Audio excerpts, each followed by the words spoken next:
আজ আমি আপনাকে একটা কাহিনী শোনাবো। একটা খাড়াই উঁচু পাহাড় ছিল, যা বেয়ে ওঠা প্রায় অসম্ভব কাজ ছিল। এবার একদিন কয়েকটা ব্যাঙ এলো আর তা বেয়ে উঠতে শুরু করলো। আস্তে আস্তে প্রত্যেকটা ব্যাঙ মিলে লাফিয়ে লাফিয়ে ওপরে ওঠার চেষ্টা করছিল। নিচে কিছু পশু দাঁড়িয়েছিল যারা বলছিল, এটা তো অসম্ভব ব্যাপার, এই ব্যাঙগুলো উঠতেই পারবে না, সকলে পড়ে যাবে। আর তারপর ধীরে ধীরে সমস্ত ব্যাঙ নিচে পড়তে থাকলো। শেষ পর্যন্ত একটাই ব্যাঙ ছিল যে শিখরে পৌঁছতে পারল। জানেন সে কেন পারল? কারণ সেই ব্যাঙ বধির ছিল। সে কারোর কথা শোনেনি, ও স্থির করেছিল শিখরে পৌঁছতে হবে আর পৌঁছে গেল। এবার এটা কিন্তু আমাদের জন্য অত্যন্ত গুরুত্বপূর্ণ শিক্ষা। আপনি যদি জীবনে নিজের লক্ষ্য স্থির করে থাকেন, তাহলে এদিক ওদিক কারোর কথা শুনবেন না, শুধু এই নিজের লক্ষ্যের দিকে অগ্রসর হন। কারণ সাফল্য আপনার প্রচেষ্টার দ্বারাই আপনি পেতে পারেন, অন্যের কথা দ্বারা নয়। তাহলে চেষ্টা করতে থাকুন আর নিজের লক্ষ্য প্রাপ্ত করুন। আর আমার সাথে ভালোবেসে বলুন, রাধা রাধা। জীবনে এমন অনেক মানুষ আপনি দেখে থাকবেন যারা শুধু অভিযোগ নিয়ে বসে থাকেন যে জীবনে তাই হয়ে চলেছে যা এতদিন হয়ে আসছিল। শুধুমাত্র দুবেলার অন্ন সংস্থান হচ্ছে, ব্যাস। আমাদের জীবন আমাদের তাই দিয়ে চলেছে যা এতদিন দিয়ে এসেছে। চিন্তিত থাকেন যে তাদের রোজগার বৃদ্ধি পাচ্ছে না কেন, চিন্তিত থাকেন যে তাদের সমৃদ্ধি বৃদ্ধি পাচ্ছে না কেন। আর যখন এমন হয় না, তখন দোষ দেন নিজের ভাগ্যকে বা অন্য কোনো ব্যক্তিকে দায়ী করেন। আপনি কিছু মুহূর্ত নিজের সাথে কাটান, নিজের সাথে কথা বলুন, একটু বিচার বিবেচনা করুন। আপনি বুঝতে পারবেন আপনি আজ সেটুকুই পাচ্ছেন যা আপনি এতদিন পেয়ে এসেছেন, কারণ আপনি তাই করছেন যা এতদিন ধরে করে এসেছেন।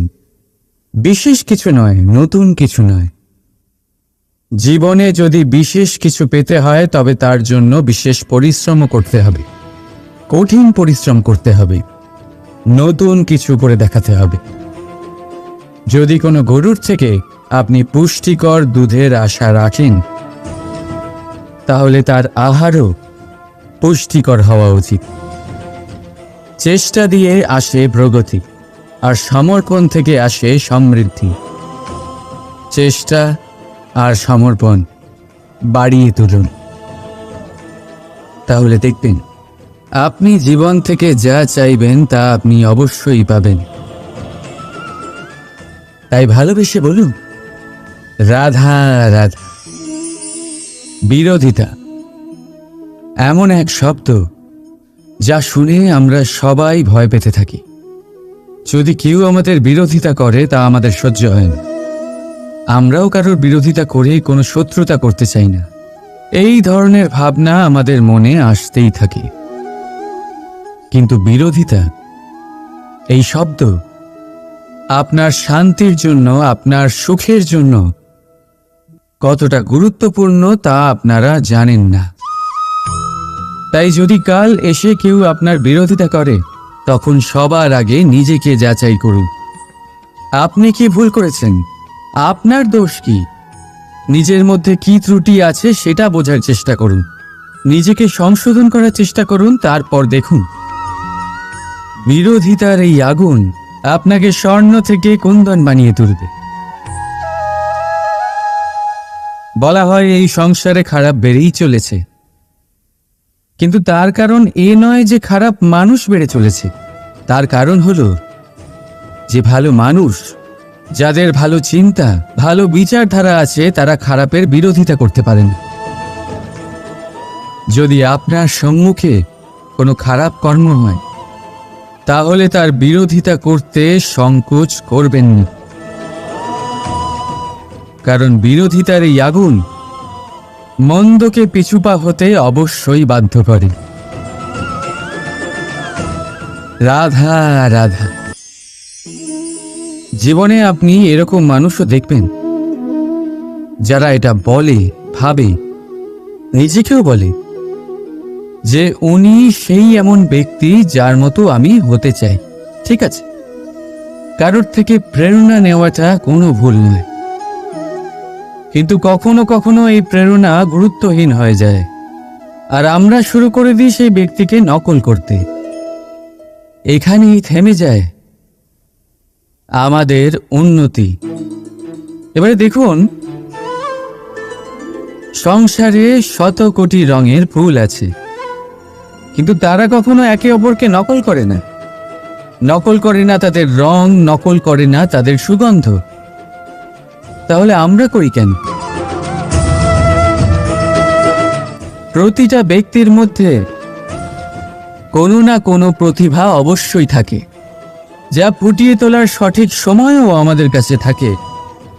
কিন্তু সেই মানুষ সেই প্রতিভা নির্মাণ করার পরিবর্তে সময় নষ্ট করে অন্য কারোর মতো হওয়ার জন্য, কাউকে নকল করার জন্য। এটা করবেন না। সময়কে ব্যবহার করুন নিজের অস্তিত্ব নির্মাণ করার জন্য, কারণ কারোর ছায়া হওয়ার থেকে ভালো আপনি কারোর জন্য প্রেরণা হয়ে উঠুন। রাধা রাধা। আপনি কখনো পাখিদের দেখেছেন? যেভাবে মানুষ তার সন্তানকে জন্ম দেয়, পাখিরাও সন্তানদের জন্ম দেয়। আর যেই তার সন্তান এই সংসারে প্রবেশ করে, সেই পাখি তাকে আগলে রাখে, তার যত্ন করে, ওর জন্য বাসা বানায়, ওর জন্য দূর কোথাও থেকে খাবার নিয়ে আসে, নিজের ঠোঁট দিয়ে ওর মুখে খাবার খাইয়ে দেয়, সবকিছু করে। কিন্তু একটা কাজ পাখি করে, কিন্তু মানুষ কখনোই করে না।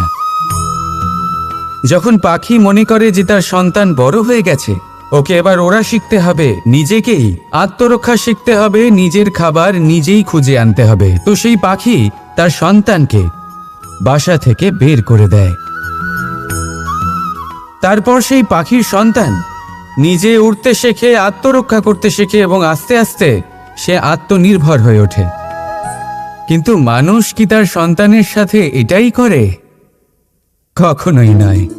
মানুষ তার সন্তানকে নিজের সাথে বেঁধে রাখে, সব সময় তার লালন পালনের, তার দেখাশোনার ব্যবস্থা করে রাখে, আর এটাই ভাবেন যে আমি হলাম ওর পালনকর্তা, ওর খেয়াল রাখা তো আমার কর্তব্য।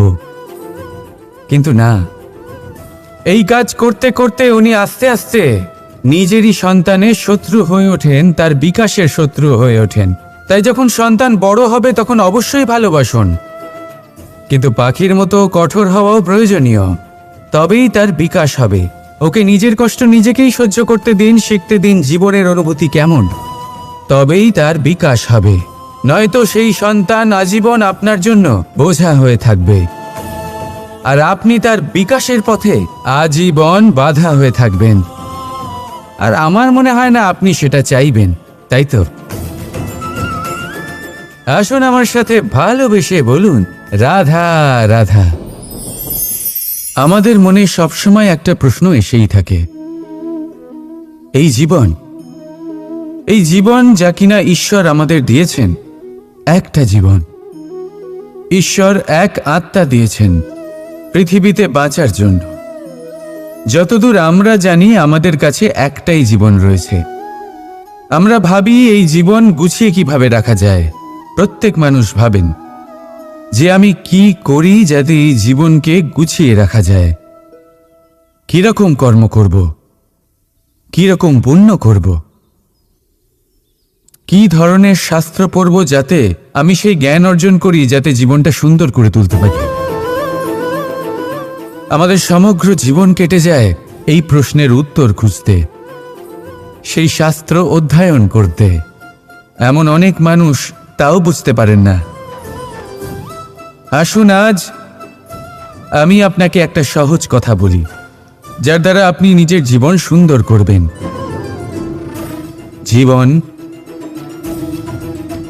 জিহ্বা, এদের দুজনেরই হলো একটাই রাশি। জিহ্বা অর্থাৎ আপনার কথা, এই কথাকে সংযত রাখুন, একে সুন্দর করে তুলুন, মধুর কথা বলুন, যতটা সম্ভব একে নিয়ন্ত্রণে রাখুন, আপনার জীবন সুন্দর হয়ে উঠবে। কারণ এই শব্দ হয় অত্যন্ত শক্তিশালী। এটা হলো এমন এক বন্ধন যা আপনার সামনের মানুষকে আপনার ব্যক্তিত্বের সাথে জুড়ে দিতে পারে। তাই এই শব্দ সংযত রাখুন, একে সুন্দর করে তুলুন। আপনার জীবন আপনা থেকেই সুন্দর হয়ে উঠবে। আর আসুন, এই মধুর সুন্দর অনুভূতি দিয়ে বলুন, রাধা রাধা। কস্তুরী তাকে ধারণ করে যে হরিণ তার নাভিতে থাকে, কিন্তু সেই হরিণ ওই কস্তুরীর সুগন্ধ নিয়ে তা পাওয়ার জন্য এদিক ওদিক ছুটে বেড়াতে থাকে। সেই হরিণ এই কস্তুরী অবশ্যই পেতে পারে যদি সে নিজের ভেতরে উঁকি মেরে দেখে।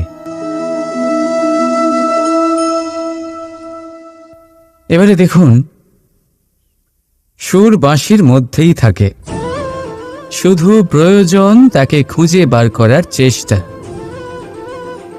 অবিরাম চেষ্টা। ঠিক এরকমই হয় আমাদের শক্তি, যা আমাদের ভিতরে লুকিয়ে আছে। ভাবুন, যখন পরমাত্মা আমাদের ভেতরেই আছেন, তখন তাকে আমরা বাইরে খুঁজব কেন? আমরা নিজেদের অন্তরে তখনই দেখি যখন অপরের থেকে সাহায্যের সমস্ত আশাই শেষ হয়ে যায়। তাই জীবনে কেউ সাহায্য করবে এই আশা করে বসে থাকবেন না, নিজেই নিজেকে সাহায্য করুন। রণক্ষেত্রে আপনি ভালো সারথি পেতেই পারেন, কিন্তু জীবনের এই যাত্রাপথে আপনাকেই নিজের সারথি হতে হবে। রাধা রাধা। কৌতুক অর্থাৎ হাসি, এটা জীবনে কতটা গুরুত্বপূর্ণ। আমরা সর্বদাই হাসতে চাই, আমরা সর্বদা অন্যের মুখে এই হাসি দেখতে চাই। কিন্তু এই কৌতুক অনেক প্রকারের হয়। আর এই কৌতুকের ভিত্তি কি, সেটাও খুব গুরুত্বপূর্ণ। কৌতুক কেবল তখনই পাবেন যখন তা শুদ্ধ মন থেকে আসবে। কৌতুক তখনই পাবেন যখন তা সামনের জনকেও হাসিয়ে তার কষ্ট হরণ করবে। এবারে যদি কৌতুক হিংসার থেকে বেরোয়, তখন তা কটাক্ষ হয়ে যায়, সামনের মানুষের মনে আঘাত করে। তারপরে সে তৈরি থাকে যে কখন আপনার উপরে আবার প্রহার করতে পারবে। তাই যদি হাস্য কাউকে ছোট করার জন্য হয়, তা হাস্য নয়, উপহাস হয়ে যায়। আর তা সামনের জনকে আনন্দ নয়, শুধু অপমান দেবে। আর অপমানিত ব্যক্তির মন তিক্ত হয়ে থাকে।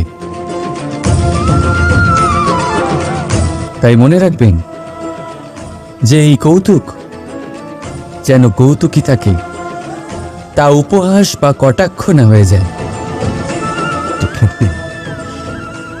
রাধা রাধা। মানুষ এই শব্দের সূচনা হয় মন থেকে, আর সেই জন্যই হয়তো আমাদের এই মন এতটা গুরুত্বপূর্ণ। এবারে দেখুন না, আমাদের মনই সবকিছু চালনা করে। মনই সেই যে কল্পনা করে, মনই সেই যা কল্পনাকে বাস্তবে পরিণত করার জন্য পরিশ্রম করতে আমাদের প্রেরণা যোগায়।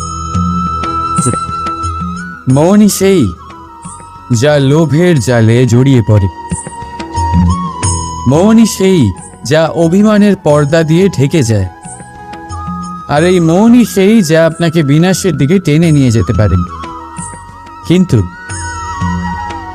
যদি তা পরোপকার করার ইন্ধন পায়, তাহলে এমন কোনো মহান কাজ নেই যা আপনি করতে পারবেন না। কিন্তু এই মন কি?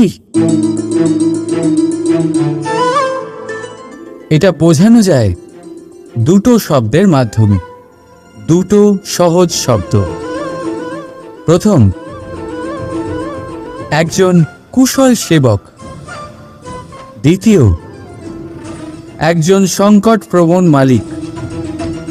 যদি আপনার এই মন আপনার নিয়ন্ত্রণে থাকে, তাহলে সে হলো আপনার সেবক। তাই আপনার অস্তিত্ব আছে। কিন্তু যদি আপনার মন আপনার কর্মের ওপরে নিয়ন্ত্রণ করে, তাহলে এই মন আপনার মালিক, আর তখন আপনার বিনাশ নিশ্চিত। তাই নিজের এই মনকে নিয়ন্ত্রণে রাখুন, কিন্তু ভালোবেসে। আসুন আমার সাথে আনন্দে বলুন, রাধা রাধা। এই সূচ দেখতে পাচ্ছেন আপনি? এটা শুদ্ধ লোহা দিয়ে তৈরি, বস্ত্র সেলাই করার কাজে লাগে, অস্ত্রোপচারে কাজে লাগে। কিন্তু আপনি কি কখনো ভেবে দেখেছেন এই সূচ কিভাবে তৈরি হয়? লোহার এক বড় অংশকে পিটিয়ে পিটিয়ে টেনে টেনে তাকে পাতলা বানানো হয়। এরপরেই আমরা পেয়ে থাকি সুর। ভাবুন, যদি লোহার টুকরোতে অনর্গল প্রহার করার ফলে একটা লোহার টুকরো সূচে পরিণত হয়, তাহলে আমাদের জীবনে অনর্গল চেষ্টা করার ফলে জীবনের সমস্ত অংশকে আমরা কত প্রভাবশালী কাজে পরিণত করতে পারি। শুধু প্রয়োজন দৃঢ় নিশ্চয়তা। তাহলে আসুন আমার সাথে ভালোবেসে বলুন, রাধা রাধা। বিশ্বাস, জীবনে বিশ্বাস কতটা গুরুত্বপূর্ণ। একজন স্ত্রী তার স্বামীর হাত ধরে যে কোনো জায়গায় যেতে পারেন, এর কারণ হলো বিশ্বাস। তার নিজের স্বামীর ওপরে বিশ্বাস আছে। যখন একজন মা তার ছোট বাচ্চাকে কোলে তুলে হাওয়ায় ওঠায়, তখন সেই বাচ্চা ভয়ভীত হয়ে যায় না। তার কারণ হলো বিশ্বাস। তার বিশ্বাস আছে যে তার মা তার কিচ্ছু হতে দেবে না। এক বৈদ্যের দেওয়া ঔষধ সন্তান কিছু না বুঝে শুনেই খেয়ে ফেলে। সেই বৈদ্যের জ্ঞানের বিষয়ে তার কোনো ধারণাই থাকে না। শুধু নিজের পিতার উপরে বিশ্বাস আছে যে তার পিতা তাকে খারাপ কিছুই দেবে না। যখন এই সংসারের প্রতিটা বন্ধন বিশ্বাসের উপরে দাঁড়িয়ে আছে, তাহলে কেন এই বিশ্বাসকে আমরা জীবনে আনতে পারি না?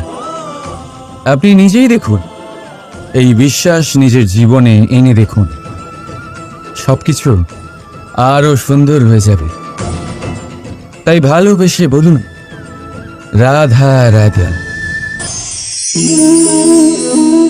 বড় বড় রাজমহলের বড় বড় ইমারতের চূড়া কত সুন্দর হয়, কিন্তু আপনি কি কখনো এই বিষয়ে ভেবেছেন যে এই সুন্দর চূড়ায় পৌঁছতে গেলে আপনাকে পৃথিবীতে পাপ ফেলতেই হবে?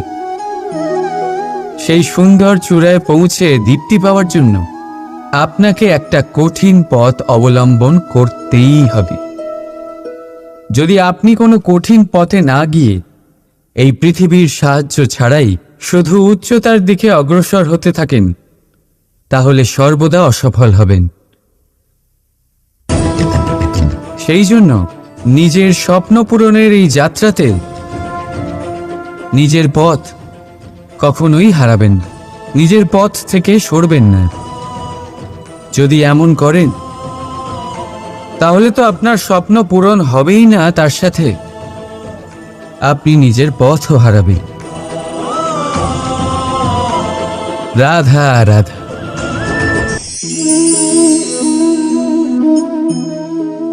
বলুন, কি দেখতে পাচ্ছেন আপনি? আমার হাতের এই সাদা বস্ত্র, নাকি এতে লেগে থাকা এই কালো দাগ? এবারে সত্যি কথা বলতে কি, আপনার নজর সবার আগে এই কালো দাগের ওপরে গেছে। ঠিক আছে, এমনই তো হয়। ভীষণ কম মানুষ থাকেন যারা ভাবেন কোনো ব্যক্তি ভীষণ পরিশ্রম করে এই বস্ত্র ধুয়েছেন, এটা শুকিয়েছেন। বেশিরভাগ মানুষের নজর যায় এই দাগের ওপরে, ভাবেন যে এটা কি করে লাগলো। কিছুটা এরকমই হয় আমাদের ব্যক্তিত্বের সাথে। আমাদের শুভ কর্মের ওপরে আমাদের একটা খারাপ কর্ম ভারী মনে হয়। এবারে ভাবুন, যদি আমি চন্দ্রের কথা বলি, তাহলে তার শীতল আলো দেখার পূর্বে তার কলঙ্ক লক্ষ্য করেন, সেই চাঁদে লেগে থাকা কালো দাগ দেখে নেন। সেই জন্যই বিশেষ করে যারা শুধুমাত্র শুভ চিন্তা করেন আর উপকারী কর্ম যারা করেন, তাদের আমি বলবো সাবধানে থাকবেন। কারণ আপনার একটা খারাপ কর্ম চিরকালের জন্য উদাহরণ হয়ে দাঁড়াবে। রাধা রাধা। আমি একটা এমন শব্দ যার অনেকগুলি মানে হয়, যার আসল অর্থ হল অহং। যদি আপনি কথা বলেন সৃষ্টির নির্মাণ নিয়ে, তাহলে আমি ব্রহ্মদেব হয়ে সৃষ্টির নির্মাণ করবে। যদি আপনি কথা বলেন প্রলয়ের, তাহলে সেই আমি মহাদেব হয়ে বিনাশ করবে। এই আমি সঙ্গতিপূর্ণ, কিন্তু শুধু ততক্ষণ যতক্ষণ আপনি এটা সবার সাথে ভাগ করছেন। কিন্তু আমরা বহুবার এর মানে বুঝতে পারি না। এই অহংকে সীমিত করে দিই একটা ব্যক্তি অবধি, শুধু নিজে। আর তখনই জেগে ওঠে অহংকার, যাতে প্রাধান্য পায় শুধুমাত্র আমি, আমরা নয়। আর একজন ব্যক্তি একা না উৎপাদন করতে পারে আর না করতে পারে সৃজন। এবারে দেখুন, বৃষ্টির এক ফোঁটা, তারও অস্তিত্ব আছে, কিন্তু তা ধরিত্রীতে পড়লেই সমাপ্ত হয়ে যায়। কিন্তু যখন ফোঁটাগুলি একসাথে পড়ে, তখন শুরু হয় বর্ষা, আর তখনই তৈরি হয় ধারা। রাধা রাধা। আপনি কখনো জাঁতা কল দেখেছেন? তাতে গম পেশা হয়। গমকে এমনভাবে পেশা হয় যাতে আমরা তা খেতে পারি, জীবিত থাকতে পারি। আর যদি আপনি মন দিয়ে দেখেন, তাহলে কলের নিচের অংশ কখনো ঘোরে না, শুধুমাত্র ওপরের অংশই ঘোরে। আর তবেই তা গম পিষতে পারে, আর তবেই রুটি তৈরি হতে পারে। কিন্তু ভেবে দেখুন, যদি কলের দুটো অংশই ঘুরতে থাকে, তাহলে কি হবে? তা গম পেশার বদলে একে অপরকে পিষে নিজেদের অস্তিত্ব শেষ করে দেবে। তাই জীবনে কোনো কাজ যখন মন আর মস্তিষ্ক মিশিয়ে করা হয়, তখনই তা সম্পন্ন হয়। কিন্তু যখন বিষয় হলো ভক্তির, তখন মস্তিষ্কের যুক্তির মৌন থাকা প্রয়োজন। আর যখন বিষয় হলো কর্ম আর ন্যায়, তখন মনের আবেগের মৌন থাকা প্রয়োজন। তাই মন আর মস্তিষ্কের এই সম্মিলনে সতর্ক থাকবেন। একসাথে অবশ্যই চলবে, কিন্তু একে অপরের বাধা যেন না হয়ে দাঁড়ায়। রাধা রাধা। আজ আমি আপনাকে একটা কাহিনী শোনাবো। একটা খাড়াই উঁচু পাহাড় ছিল, যা বেয়ে ওঠা প্রায় অসম্ভব কাজ ছিল। এবার একদিন কয়েকটা ব্যাঙ এলো আর তা বেয়ে উঠতে শুরু করলো। আস্তে আস্তে প্রত্যেকটা ব্যাঙ মিলে লাফিয়ে লাফিয়ে ওপরে ওঠার চেষ্টা করছিল। নিচে কিছু পশু দাঁড়িয়েছিল, যারা বলছিল, এটা তো অসম্ভব ব্যাপার, এই ব্যাঙগুলো উঠতেই পারবে না, সকলে পড়ে যাবে। আর তারপর ধীরে ধীরে সমস্ত ব্যাঙ নিচে পড়তে থাকলো। শেষ পর্যন্ত একটাই ব্যাঙ ছিল যে শিখরে পৌঁছতে পারল। জানেন সে কেন পারল? কারণ সেই ব্যাঙ বধির ছিল। সে কারোর কথা শোনেনি। ও স্থির করেছিল শিখরে পৌঁছতে হবে, আর পৌঁছে গেল। এবার এটা কিন্তু আমাদের জন্য অত্যন্ত গুরুত্বপূর্ণ শিক্ষা। আপনি যদি জীবনে নিজের লক্ষ্য স্থির করে থাকেন, তাহলে এদিক ওদিক কারোর কথা শুনবেন না, শুধু এই নিজের লক্ষ্যের দিকে অগ্রসর হন। কারণ সাফল্য আপনার প্রচেষ্টার দ্বারাই আপনি পেতে পারেন, অন্যের কথা দ্বারা নয়। তাহলে চেষ্টা করতে থাকুন আর নিজের লক্ষ্য প্রাপ্ত করুন। আর আমার সাথে ভালোবেসে বলুন, রাধা রাধা। জীবনে এমন অনেক মানুষ আপনি দেখে থাকবেন যারা শুধু অভিযোগ নিয়ে বসে থাকেন যে জীবনে তাই হয়ে চলেছে যা এতদিন হয়ে আসছিল। শুধুমাত্র দুবেলার অন্ন সংস্থান হচ্ছে ব্যাস। আমাদের জীবন আমাদের তাই দিয়ে চলেছে যা এতদিন দিয়ে এসেছে। চিন্তিত থাকেন যে তাদের রোজগার বৃদ্ধি পাচ্ছে না কেন, চিন্তিত থাকেন যে তাদের সমৃদ্ধি বৃদ্ধি পাচ্ছে না কেন। আর যখন এমন হয় না, তখন দোষ দেন নিজের ভাগ্যকে বা অন্য কোনো ব্যক্তিকে দায়ী করেন। আপনি কিছু মুহূর্ত নিজের সাথে কাটান, নিজের সাথে কথা বলুন, একটু বিচার বিবেচনা করুন। আপনি বুঝতে পারবেন আপনি আজ সেটুকুই পাচ্ছেন যা আপনি এতদিন পেয়ে এসেছেন, কারণ আপনি তাই করছেন যা এতদিন ধরে করে এসেছেন। বিশেষ কিছু নয়, নতুন কিছু নয়। জীবনে যদি বিশেষ কিছু পেতে হয় তবে তার জন্য বিশেষ পরিশ্রম করতে হবে, কঠিন পরিশ্রম করতে হবে, নতুন কিছু করে দেখাতে হবে। যদি কোনো গরুর থেকে আপনি পুষ্টিকর দুধের আশা রাখেন, তাহলে তার আহারও পুষ্টিকর হওয়া উচিত। চেষ্টা দিয়ে আসে প্রগতি, আর সমর্পণ থেকে আসে সমৃদ্ধি। চেষ্টা আর সমর্পণ বাড়িয়ে তুলুন, তাহলে দেখবেন আপনি জীবন থেকে যা চাইবেন তা আপনি অবশ্যই পাবেন। তাই ভালোবেসে বলুন, রাধা রাধা। বিরোধিতা এমন এক শব্দ যা শুনে আমরা সবাই ভয় পেতে থাকি। যদি কেউ আমাদের বিরোধিতা করে তা আমাদের সহ্য হয় না। আমরাও কারোর বিরোধিতা করে কোনো শত্রুতা করতে চাই না। এই ধরনের ভাবনা আমাদের মনে আসতেই থাকে। কিন্তু বিরোধিতা, এই শব্দ আপনার শান্তির জন্য, আপনার সুখের জন্য কতটা গুরুত্বপূর্ণ তা আপনারা জানেন না। তাই যদি কাল এসে কেউ আপনার বিরোধিতা করে, তখন সবার আগে নিজেকে যাচাই করুন। আপনি কি ভুল করেছেন? আপনার দোষ কি? নিজের মধ্যে কি ত্রুটি আছে সেটা বোঝার চেষ্টা করুন, নিজেকে সংশোধন করার চেষ্টা করুন। তারপর দেখুন বিরোধিতার এই আগুন আপনাকে স্বর্ণ থেকে কুন্দন বানিয়ে তুলবে। বলা হয় এই সংসারে খারাপ বেড়েই চলেছে, কিন্তু তার কারণ এ নয় যে খারাপ মানুষ বেড়ে চলেছে। তার কারণ হলো যে ভালো মানুষ, যাদের ভালো চিন্তা, ভালো বিচারধারা আছে, তারা খারাপের বিরোধিতা করতে পারেন।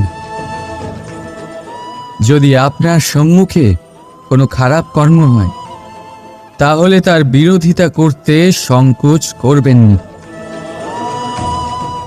কারণ বিরোধিতার এই আগুন মন্দকে পিছুপা হতে অবশ্যই বাধ্য করে। রাধা রাধা। জীবনে আপনি এরকম মানুষও দেখবেন যারা এটা বলে, ভাবে, নিজেকেও বলে যে উনি সেই এমন ব্যক্তি যার মতো আমি হতে চাই। ঠিক আছে, কারোর থেকে প্রেরণা নেওয়াটা কোনো ভুল নয়, কিন্তু কখনো কখনো এই প্রেরণা গুরুত্বহীন হয়ে যায় আর আমরা শুরু করে দিই সেই ব্যক্তিকে নকল করতে। এখানেই থেমে যায় আমাদের উন্নতি। এবারে দেখুন, সংসারে শত কোটি রঙের ফুল আছে, কিন্তু তারা কখনো একে অপরকে নকল করে না। নকল করে না তাদের রং, নকল করে না তাদের সুগন্ধ। তাহলে আমরা করি কেন? প্রতিটা ব্যক্তির মধ্যে কোনো না কোনো প্রতিভা অবশ্যই থাকে, যা ফুটিয়ে তোলার সঠিক সময়ও আমাদের কাছে থাকে। কিন্তু সেই মানুষ সেই প্রতিভা নির্মাণ করার পরিবর্তে সময় নষ্ট করে অন্য কারোর মতো হওয়ার জন্য, কাউকে নকল করার জন্য। এটা করবেন না। সময়কে ব্যবহার করুন নিজের অস্তিত্ব নির্মাণ করার জন্য। কারণ কারোর ছায়া হওয়ার থেকে ভালো আপনি কারোর জন্য প্রেরণা হয়ে উঠুন। রাধা রাধা। আপনি কখনো পাখিদের দেখেছেন? যেভাবে মানুষ তার সন্তানকে জন্ম দেয়, পাখিরাও সন্তানদের জন্ম দেয়। আর যেই তার সন্তান এই সংসারে প্রবেশ করে, সেই পাখি তাকে আগলে রাখে, তার যত্ন করে, ওর জন্য বাসা বানায়, ওর জন্য দূর কোথাও থেকে খাবার নিয়ে আসে, নিজের ঠোঁট দিয়ে ওর মুখে খাবার খাইয়ে দেয়, সবকিছু করে। কিন্তু একটা কাজ পাখি করে, কিন্তু মানুষ কখনোই করে না। যখন পাখি মনে করে যে তার সন্তান বড় হয়ে গেছে, ওকে এবার ওরা শিখতে হবে নিজেকেই আত্মরক্ষা শিখতে হবে, নিজের খাবার নিজেই খুঁজে আনতে হবে, তো সেই পাখি তার সন্তানকে বাসা থেকে বের করে দেয়। তারপর সেই পাখির সন্তান নিজে উড়তে শেখে, আত্মরক্ষা করতে শেখে এবং আস্তে আস্তে সে আত্মনির্ভর হয়ে ওঠে। কিন্তু মানুষ কি তার সন্তানের সাথে এটাই করে? কখনোই নয়। মানুষ তার সন্তানকে নিজের সাথে বেঁধে রাখে, সব সময় তার লালন পালনের, তার দেখাশোনার ব্যবস্থা করে রাখে। আর এটাই ভাবেন যে আমি হলাম ওর পালনকর্তা, ওর খেয়াল রাখা তো আমার কর্তব্য। কিন্তু না, এই কাজ করতে করতে উনি আস্তে আস্তে নিজেরই সন্তানের শত্রু হয়ে ওঠেন, তার বিকাশের শত্রু হয়ে ওঠেন। তাই যখন সন্তান বড় হবে তখন অবশ্যই ভালোবাসুন, কিন্তু পাখির মতো কঠোর হওয়াও প্রয়োজনীয়। তবেই তার বিকাশ হবে। ওকে নিজের কষ্ট নিজেকেই সহ্য করতে দিন, শিখতে দিন জীবনের অনুভূতি কেমন, তবেই তার বিকাশ হবে। নয়তো সেই সন্তান আজীবন আপনার জন্য বোঝা হয়ে থাকবে, আর আপনি তার বিকাশের পথে আজীবন বাধা হয়ে থাকবেন। আর আমার মনে হয় না আপনি সেটা চাইবেন, তাই তো? আসুন আমার সাথে ভালোবেসে বলুন রাধা রাধা। আমাদের মনে সবসময় একটা প্রশ্ন এসেই থাকে, এই জীবন যা কিনা ঈশ্বর আমাদের দিয়েছেন, একটা জীবন, ঈশ্বর এক আত্মা দিয়েছেন পৃথিবীতে বাঁচার জন্য। যতদূর আমরা জানি আমাদের কাছে একটাই জীবন রয়েছে। আমরা ভাবি এই জীবন গুছিয়ে কিভাবে রাখা যায়। প্রত্যেক মানুষ ভাবেন যে আমি কি করি যাতে এই জীবনকে গুছিয়ে রাখা যায়, কিরকম কর্ম করব, কিরকম পুণ্য করব, কি ধরনের শাস্ত্র পড়ব যাতে আমি সেই জ্ঞান অর্জন করি, যাতে জীবনটা সুন্দর করে তুলতে পারি।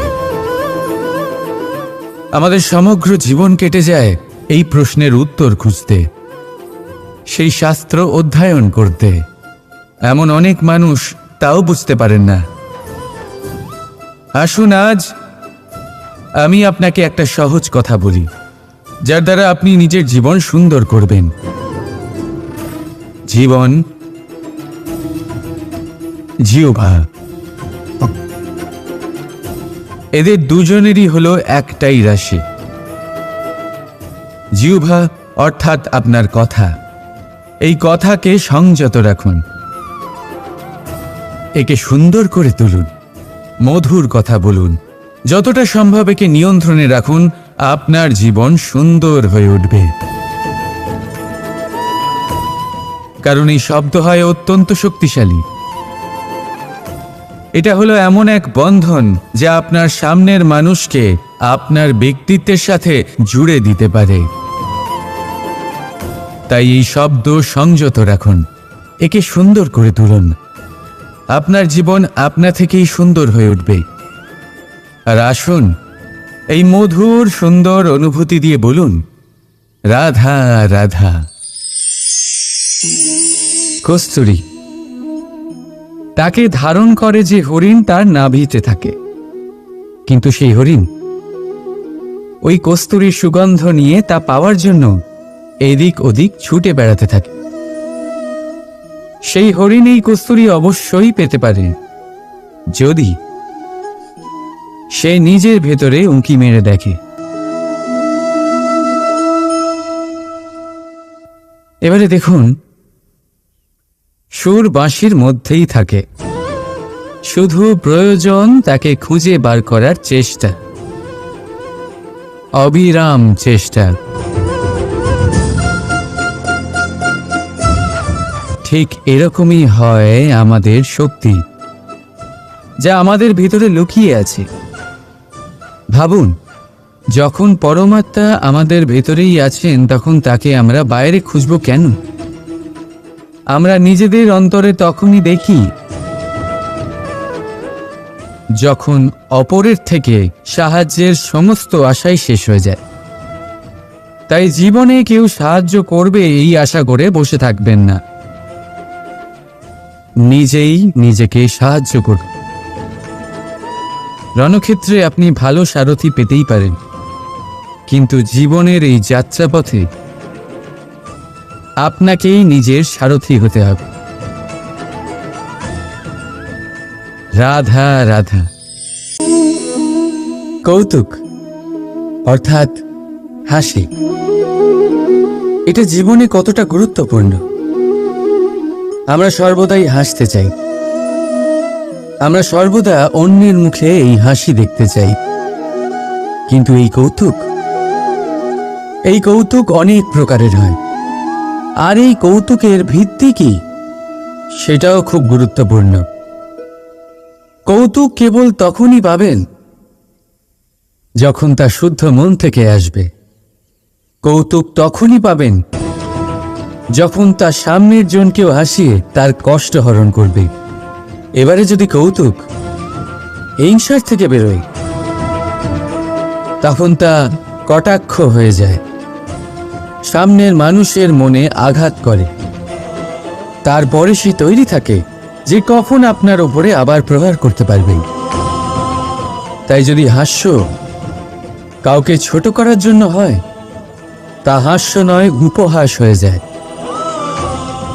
আর তা সামনের জনকে আনন্দ নয়, শুধু অপমান দেবে। আর অপমানিত ব্যক্তির মন তিক্ত হয়ে থাকে। তাই মনে রাখবেন যে এই কৌতুক যেন কৌতুকই থাকে, তা উপহাস বা কটাক্ষ না হয়ে যায়। রাধা রাধা। মানুষ এই শব্দের সূচনা হয় মন থেকে, আর সেই জন্যই হয়তো আমাদের এই মন এতটা গুরুত্বপূর্ণ। এবারে দেখুন না, আমাদের মনই সবকিছু চালনা করে। মনই সেই যে কল্পনা করে, মনই সেই যা কল্পনাকে বাস্তবে পরিণত করার জন্য পরিশ্রম করতে আমাদের প্রেরণা যোগায়। মনই সেই যা লোভের জালে জড়িয়ে পড়ে। মনই সেই যা অভিমানের পর্দা দিয়ে ঢেকে যায়। আর এই মনই সেই যা আপনাকে বিনাশের দিকে টেনে নিয়ে যেতে পারে। কিন্তু যদি তা পরোপকার করার ইন্ধন পায়, তাহলে এমন কোনো মহান কাজ নেই যা আপনি করতে পারবেন না। কিন্তু এই মন কি?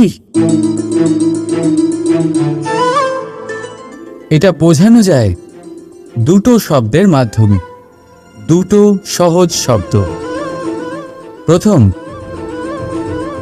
একজন কুশল সেবক।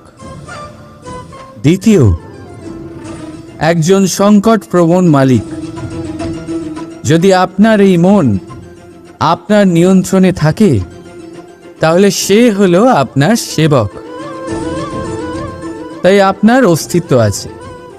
কিন্তু যদি আপনার মন আপনার কর্মের ওপরে নিয়ন্ত্রণ করে, তাহলে এই মন আপনার মালিক,